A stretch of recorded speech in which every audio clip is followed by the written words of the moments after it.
나가고 있죠. 오늘 이제 20번째 시간입니다. 20번째 시간.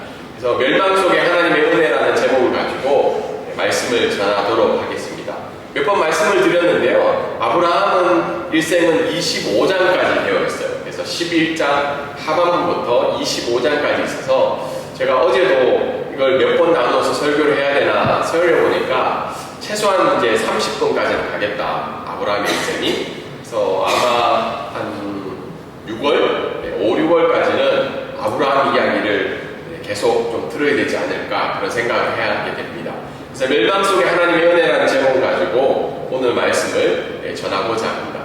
지난주에 이어서 이제 영화 얘기를 조금 하고자 합니다. 그래서 지난주에 제가 잠시 이제 유튜브 속에서 짧게 나오는 이제 동영상을 보게 되었어요. 그래서 물론 뭐 목사라고 해서 성경만 읽는 게 아니고 가끔 유튜브도 보고 TV도 보고 그렇게 지내고 있습니다. 뉴스도 보고. 투마로우라는 이제 이 영상을 잠깐 보게 되는데 혹시 보신 분 계신가요? 투마로우라는 보셨죠?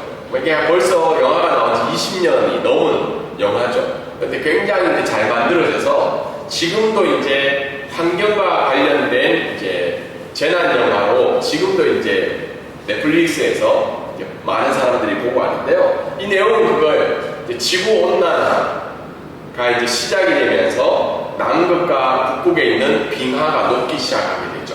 그러면서 지구의 기후가 바뀌면서 빙하기가 일시적으로 찾아오는 내용입니다. 그래서 이 영화를 통해서 사실은 이제 유엔을 통해서 어떻게요? 많은 사람들이, 많은 국가들이 이 지구 온난화에 대해서 경각심을 가지면서 협력의 뜻을 이루어가는데 지금 이제 미국의 그 대통령 때문에 이 협력들이 다시 이제 좀 어려움에 있는 부분들이 있죠. 그래서 아마 이 영화의 내용들을 보면 이제 아버지와 아들이 있는데요. 중심 인물로 아버지가 유명한 이제 대기 과학자입니다. 그래서 아버지가 이 사실을 알고 어떻게 해요? 유엔이라는 데 보고 미국에 이제 보고를 하게 됐죠. 근데 처음에는 이 대통령과 부대통령들이 이 사실을 받아들이지 않아요. 어떤 이렇게 설마 이런 일이 일어날까? 그러다가 시간이 어떻게 해요? 준비할 시간이 모자라다가 결국은 이 재앙을 맞이하게 됩니다. 그러던 중에 이 대기 과학자의 아들이 뉴욕에 있었던 거예요. 뉴욕에. 근데 그 한파들이 뉴욕으로 먼저 닥치게 되어서 이 아들이 급하게 아버지에게 전화를 해요. 아버지 지금 이런 상황인데 저희가 어떻게 해야 됩니까? 이야기를 하니까 어떻게 해요? 아버지가 밖으로 절대로 나가지 마라. 그리고는 그 아들이 피신한 곳이 뉴욕에 있는 중앙 도서관이었어요.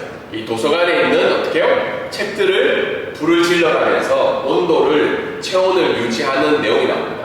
근데 이 아버지의 조언을 들었는데 많은 사람들은 그 도서관에 있다가 이 배고픔을 견디지 못하고 어떻게 해요? 밖으로 다 나가게 되죠. 근데 그 밖으로 나가게 되는 그 안내한 사람이 경찰관이었어요. 어쨌든 경찰관의 말을 신뢰해서 수많은 사람들이 밖에 나가서 어떻게 돼요? 죽임을 당하게 되죠. 그런데 이 아버지의 조언을 따랐던 이 아들과 친구들은 생명을 유지하게 되는 내용이 나타나고 있습니다. 동일하게 오늘 본문의 말씀도 어떻게 해요? 소돔 멸망에 관한 하나님의 이 두 천사를 통한 하나님의 메시지가 있었죠. 그런데 어떻게 해요? 많은 사람들이 특별히 롯을 향한 하나님의 자비가 있었지만 롯의 가족들 중에 누구만 그 말을 따랐나요? 롯 부부랑 딸들만 이 사실을 믿고 따라가게 되고 나머지 뭐죠? 결혼하게 되는 사위들은 그 말을 듣지 않고 그곳에 있음으로 말미암아 어떻게 해요? 멸망을 당하는 내용이 오늘 본문 가운데 나타나고 있습니다.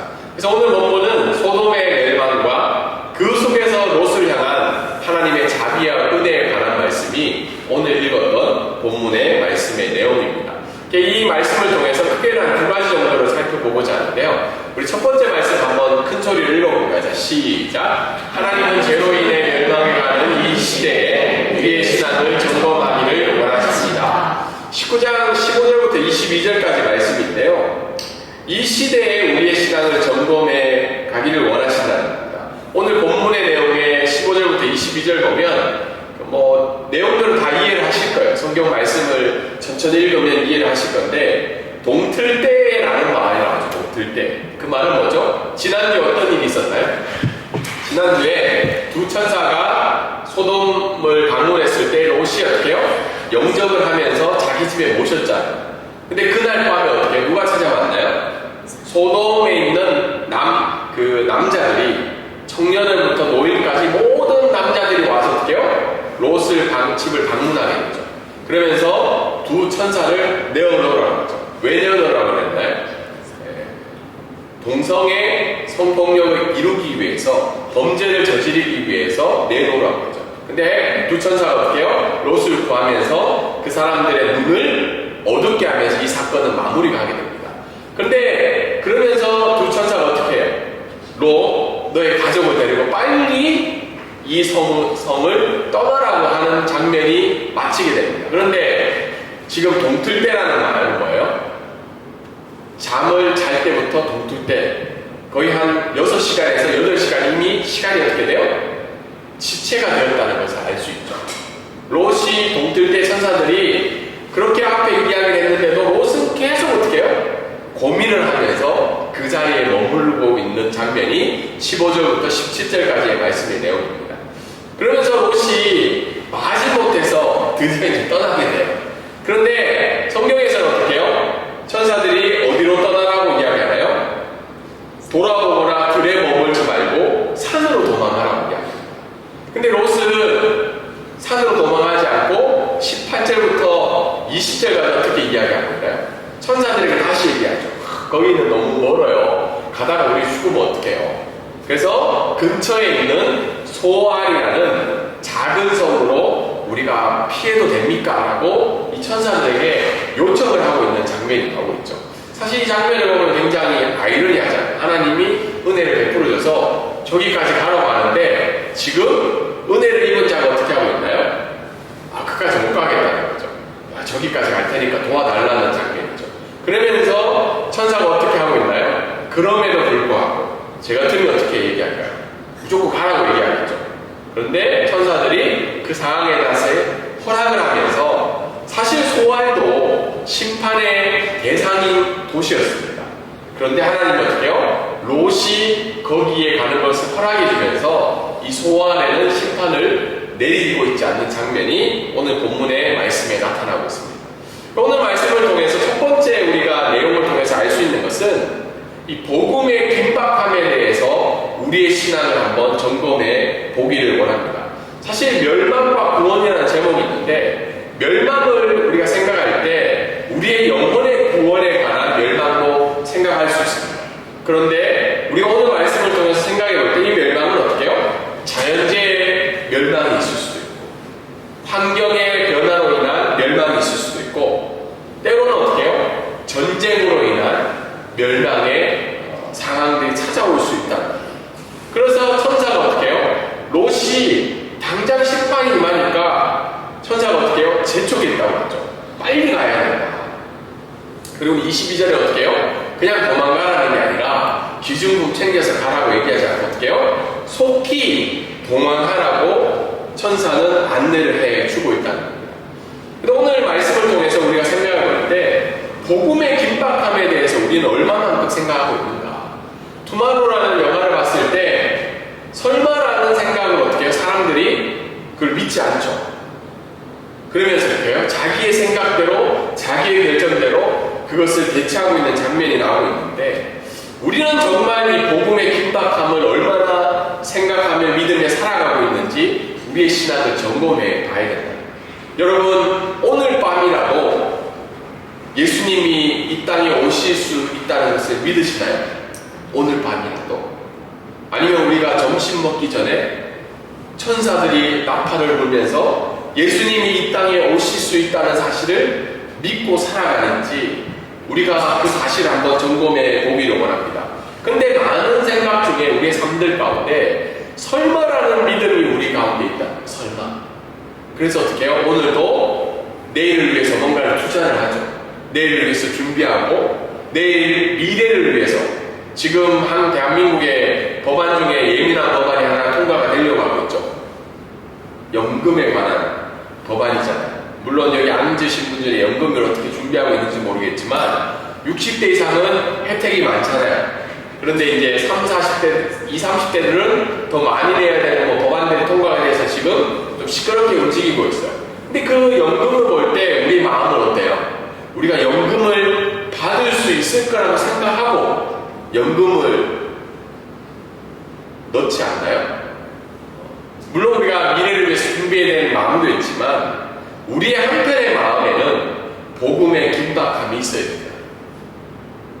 그래서 오늘 영화의 제목처럼 깨어있으라. 그 날이 찾아온다. 그래서 그런 마음들이 우리 가운데 있는지 살펴보기를 원합니다. 두 번째, 우리의 신앙을 점검해 봐야 될 것이 뭐냐면 주저하는 우리의 신앙이 있다는 거예요.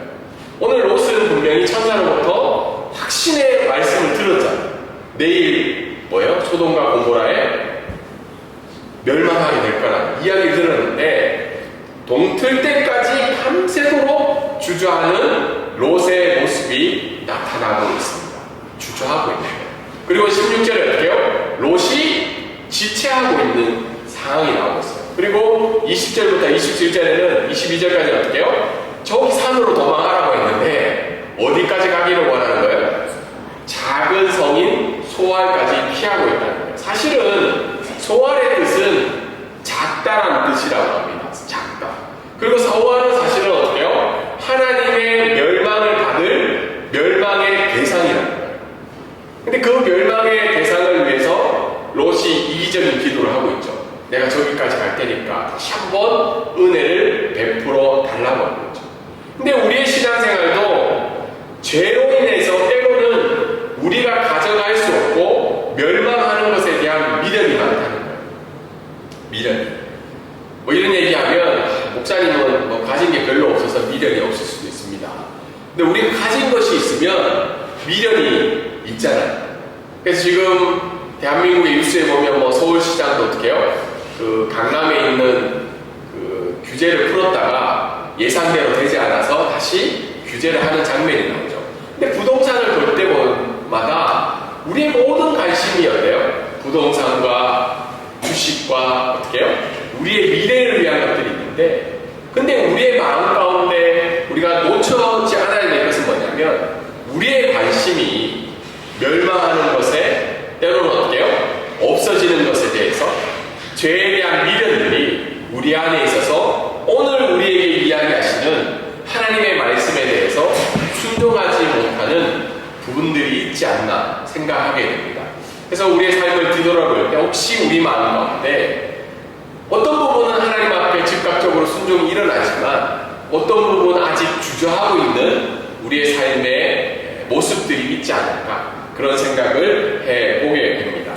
그리고 마지막으로 오늘 말씀을 통해서 첫 번째를 통해서 알 수 있는 것은 그럼에도 불구하고 16절에 보면 이렇게 나오고 있어요. 여호와께서 롯에게 자비를 더하심이라는 말씀이 있습니다. 그 말은 뭐냐면 롯은 어떻게 해요? 하나님의 은혜로 그 심판을 면하게 되는데 롯의 실제적인 생활은 어때요? 롯의 주저함이 있고 롯의 미련이 있고 롯의 어리석음이 나오고 있습니다. 그럼에도 불구하고 어떻게 해요?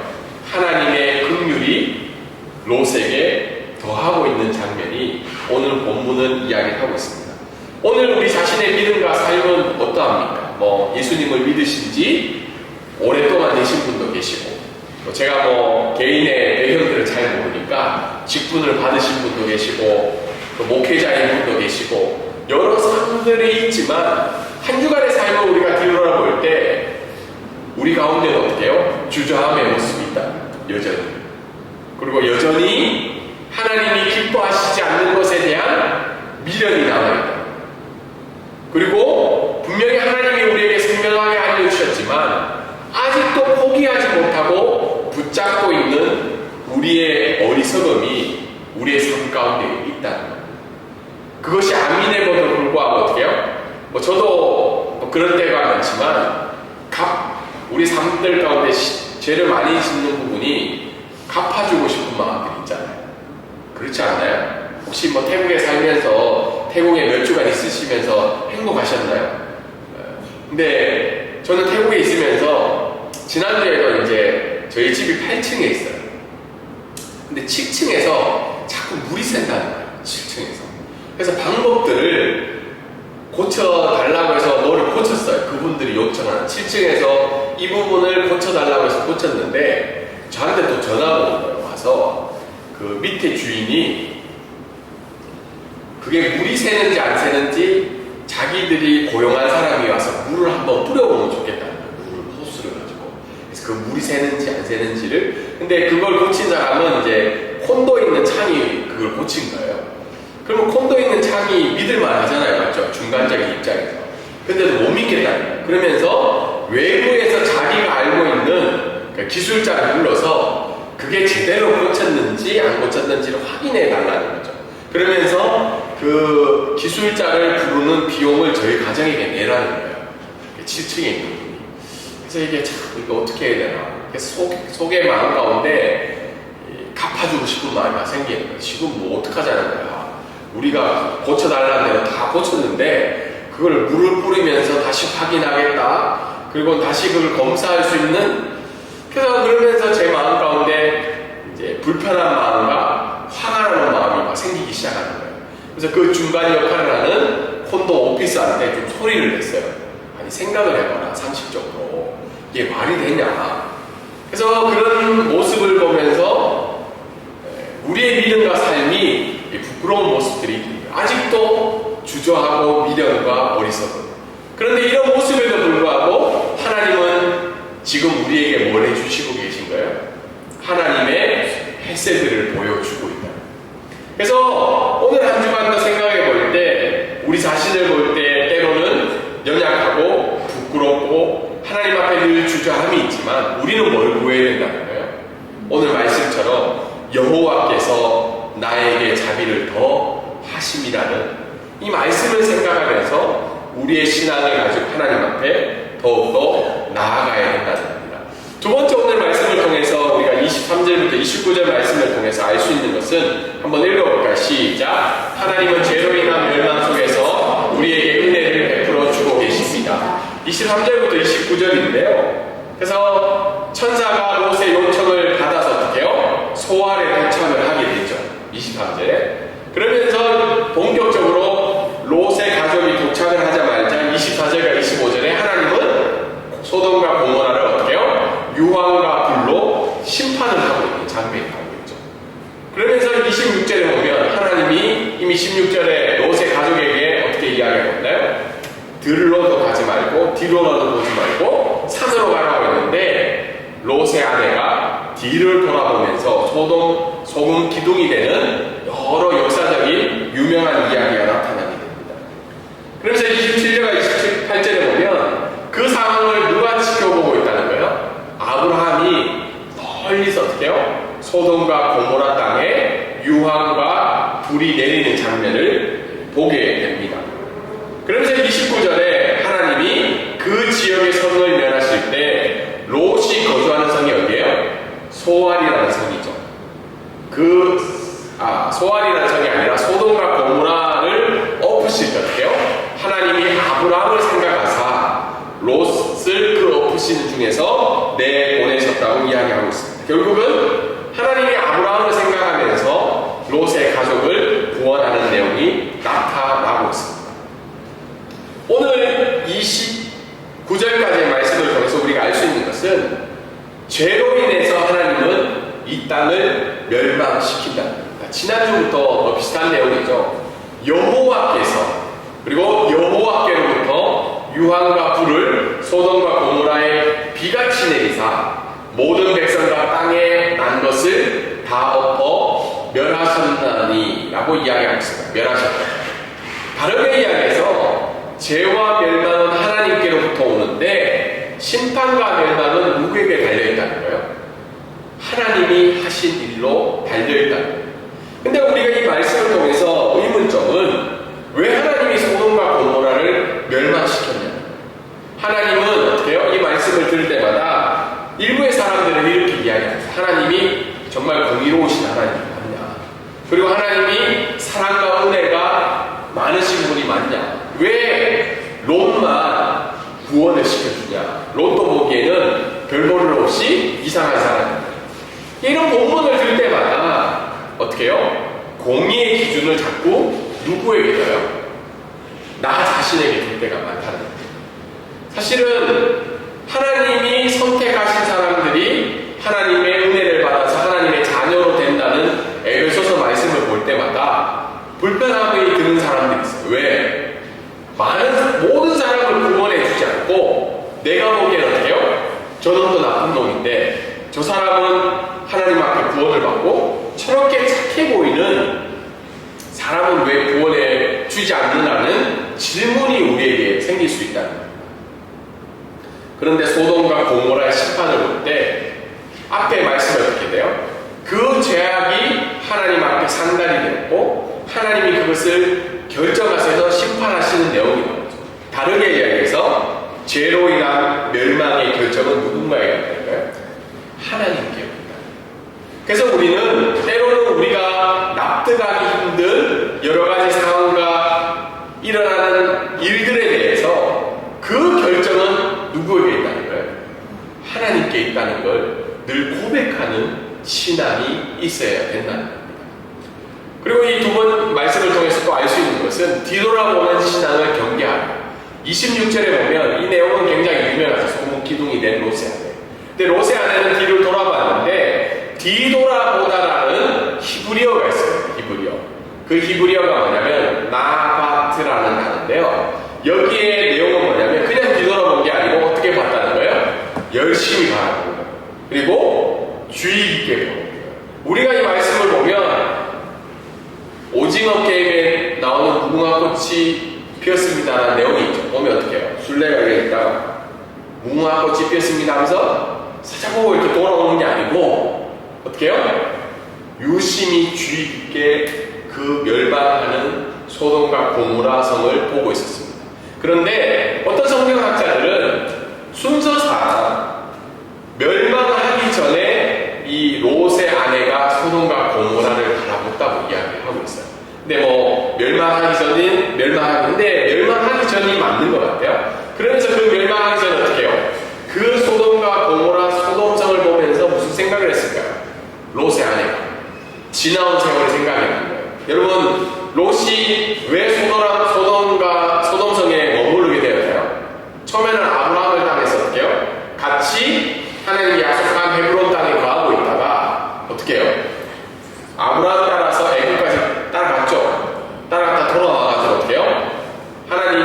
롯이 어떻게 해요? 하나님이 동서남북을 보여주시면서 네가 원하는 땅으로 가라고 얘기했을 때 롯에게 먼저 결정을 주잖아요. 그래서 롯이 자기 눈에 보기에 어떻게 해요? 에덴 같은 그 천국과 같은 곳을 택한 땅이 소돔 땅이잖아요. 그런데 어떻게 해요? 소돔 땅에서 전쟁이 일어나게 되죠. 그래서 롯이 포로로 잡혀가게 됩니다. 그래서 아브라함이 어떻게 해요? 믿음으로 자기의 기르던 사람 310가명을 내고 어떻게 해요? 롯을 구해주죠. 그래서 롯이 고생 끝에 소돔 땅에 머무르게 됩니다. 소돔 땅에 머물러서 어떻게 해요? 그에서 일원이 되기 위해서 지난주에 말씀해 보면 성문 앞에 앉아있는 내용이 나오죠. 겨우겨우 고생해가지고 드디어 이제 어떻게 해요? 거기에 정착했는데 거기에 모든 재산이 있었는데 그 땅을 어떻게 해요? 하나님이 심판하셨다. 그래서 롯의 아내는 그 땅을 떠나면서 마음 가운데는 왜 뒤돌아봤을까? 하나님이 뒤돌아보지 말라고 했는데 그것 가운데는 소돔을 향한 극심한 미련이 있었다. 그리고 어떻게 해요? 애착이 있었다. 왜 애착이 있었을까요? 거기에 내 삶에 안정성을 주는 모든 것들이 그 소돔 땅 가운데 있기 때문이죠. 근데 성경은 그 말씀에 대해서 그것이 불순종이라고 이야기하는 거죠. 이 말씀을 볼 때 여러분 같으면 뒤돌아봤을 것 같아요? 뒤돌아봤을 것 같아요?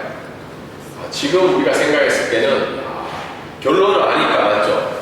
소금 기둥이 된 거 아니까 안 돌아본다고 생각하지만 우리의 신앙을 살펴볼 때 우리 가운데도 뒤돌아보는 신앙의 모습이 있다는 거예요. 왜냐하면 거기에 뭐가 있어요? 내 삶의 안정성이 있고 내 삶의 미련이 거기에 있기 때문이죠. 여러분 많은 사람들이 교회에 와서 예배를 드리고 그리스도인이 되고, 근데 우리 한국 사회에 왜 교회와 그리스도인들이 윤리적으로 도덕적으로 존경을 받지 못하는가? 저는 그 내용이 우리가 뭐 연약해서일 수도 있지만 오늘 본문에 나타나 있던 뭐죠? 주저하고 있는 신앙이 있고 뒤돌아보는 우리의 신앙이 있기 때문에 그것이 어떻게 해요? 삶들 가운데 나타나는 모습이 있어서 이 한국 사회가 한국 교회를 향한 존중하는 마음이 없지 않나 생각하게 됩니다. 태국 사람들은 그런 신앙들이 있어요. 현재 만족하는 신앙들이 있습니다. 내가 지금 국수를 먹더라도 어때요? 내가 지금 만족하면 행복인 거예요. 근데 태국 사람들이 가끔 한국에서 온 그리스도인들이나 선교사들을 향해서 이야기하는 거예요. 선교사님, 왜 그렇게 걱정과 근심이 많으세요? 오늘 우리가 행복하면, 오늘 우리가 국수를 먹으면 행복한데 왜 선교사님은 맨날 예수님 믿으면 행복하다고 얘기하면서 어떻게 해요? 맨날 일어나지 않는 미래에 대해서 걱정하며 고민하는 모습이 한국 사람들 가운데는 많이 나타나요. 그래서 이게 태국 사람들은 어떻게 해요? 야, 저 봐라. 맨날 말은 예수님 믿고 하나님이 오늘 책임져 준다고 이야기하면서 우리는 어떻게 해요? 내일을 걱정하고 장래에 일어나지 않는 신앙들이 우리 가운데 많다는 겁니다. 그래서 우리에게 주의 깊게 미련을 가지고 뒤돌아보는 삶의 부분이 무엇인지 우리의 삶을 점검하기를 바랍니다. 마지막으로 오늘 말씀을 통해서 우리가 살펴볼 것은 우리를 생각하사라는 이 말씀입니다. 29절에 보면 반복해서 말씀을 드리지만 하나님이 소돔과 고모라 땅을 멸망시키실 때 아브라함을 생각하사 롯을 구원해 주는 장면이 나오고 있습니다. 저는 이 말씀을 생각할 때 물론 롯이 하나님 앞에 은혜를 구한 부분도 있지만 아브라함을 통해서 아브라함을 왜 하나님이 부르셨나요? 하나님이 아브라함을 잘 먹고 잘 살기 위해서 부르신 게 아니라 모든 민족의 복의 통로로 사용하기 위해서 아브라함을 부르셨잖아요. 그 증거로 뭐예요? 아브라함의 기도를 통해서 롯이 구원을 받는 장면이 나오고 있습니다. 그래서 이 말씀을 생각할 때 두 가지로 우리가 기도를 좀 했으면 좋겠습니다. 먼저는 하나님, 우리를 좀 생각해 주십시오. 우리는 가끔 예수님을 믿고 난 다음에 하나님이 뭐 내 편 아니야? 그리고 요술 램프처럼 진리를 부르는 것처럼 내가 원하면 하나님이 해주실 거야 생각할 수 있지만 날마다의 삶들 가운데 하나님, 우리를 생각해 주십시오. 근데 이 우리를 생각해 달라는 기도는 나의 행복과 나의 만족을 위한 기도가 아니라 나를 생각해 주시는데 누구를 위한 기도예요? 우리의 가족들입니다. 우리의 가족들. 여러분 뭐 가족 구성원이 어떻게 되시는지 저는 잘 모르겠지만 우리의 가족들을 하나님 은혜를 베풀어 주시는데 누구를 생각해 주셔서 은혜를 베풀어 주신다는 거예요? 나를 생각해 주셔서 우리의 가족들에게 은혜를 베풀어 주시겠다. 그리고 나를 생각해 주셔서 공동체와 또 내가 살고 있는 뭐 사업체라든지 내가 살고 있는 이 도시를 하나님은 은혜를 베풀어 주시는데 누구를 생각해 주셔서? 나를 생각해 주셔서 하나님의 은혜를 베풀어 주시겠다. 저는 한국을 위해서 기도를 많이 해야 되겠다고 생각해요. 뭐 이게 맞냐 저게 맞냐의 문제가 아니라 주님, 대한민국을 은혜를 주시는데 누구를 통해서요? 하나님, 나를 생각해 주셔서 우리 대한민국에게 은혜를 베풀어 주십시오. 나의 가족들에게 은혜를 베풀어 주십시오. 나의 일하는 모든 사람들에게 하나님 은혜를 베풀어 주십시오. 왜 그런가요?